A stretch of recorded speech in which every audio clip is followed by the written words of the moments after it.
ஒரே வெட்டு. அண்ணே, தம்பிராசண்ணே என அழைத்தபடி தலை தெறிக்க ஓடி வந்தான் முத்தேன். என்னடா, ஏன் இப்படி ஓடி வர? அந்த நாகரத்தினம் கையை வெட்டி போட்டானே. என்னது, கையை வெட்டிட்டானா? எப்போ? இப்போதான். எவ்வளவு கண்டித்து சொல்லியும் நாகரத்தினம் மீறி இந்த தப்பை செய்து விட்டானா? ஏண்டா எருமை, அவன் கையை வெட்டுற வரைக்கும் நீ என்னடா பண்ணிட்டு இருந்த? தூங்கினியா? இல்ல அண்ணே, தடுத்தேன். கோவத்துல கண்ணு சிவந்து தடுக்க போன என்ன போடான்னு தள்ளிட்டான். கீழே விழுந்துட்டேன். எழுந்து போய் தடிக்கிறதுக்குள்ள ஒரே வெட்டுதான். கை துண்டாகி விழுந்துடுச்சு என்றான் முத்தேசன். வெட்டுவதெல்லாம் அந்த நாகரத்தினத்திற்கு சர்வசாதாரணம். பணம் கூட தர வேண்டியது இல்லை போங்க என்பான். அப்படிப்பட்ட ஆசாமி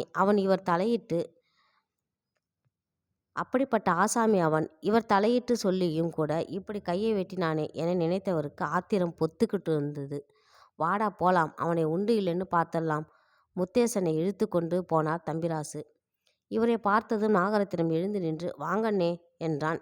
ஏண்டா, இவன் சொன்னது நெசமா? ஆமாங்க, நான் சொல்லியும் இப்படி கையை வெட்டிட்டியே, ஊரில் என்னை பற்றி என்ன யோசிச்சுடுவாங்க? பழசை மனசில் வச்சுக்கிட்டு தானே இப்படி அநியாயமாக கையை வெட்டிட்ட?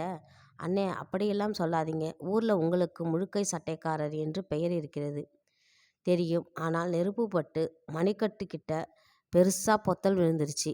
தைச்சாலும் அசிங்கமாக இருக்கும். யோசித்து பார்த்து தான் கையை வெட்டிட்டு அரக்கை சட்டையை தைத்துட்டேன். முழுக்க சட்டைக்காரர் ஒட்டு போட்ட சட்டை போட்டார் என்கிறதை விட அரைக்கை சட்டை போட்டாலும் அம்சமாக இருக்கிறார் என்கிற வார்த்தை நல்லா இருக்கும் இல்லையா? அதனால தான் இப்படி பண்ணினேன். நாகரத்தினம் நியாயத்தை எடுத்து கூற, சரி சரி, சட்டையை கொடு என்றார் தம்பிராசு.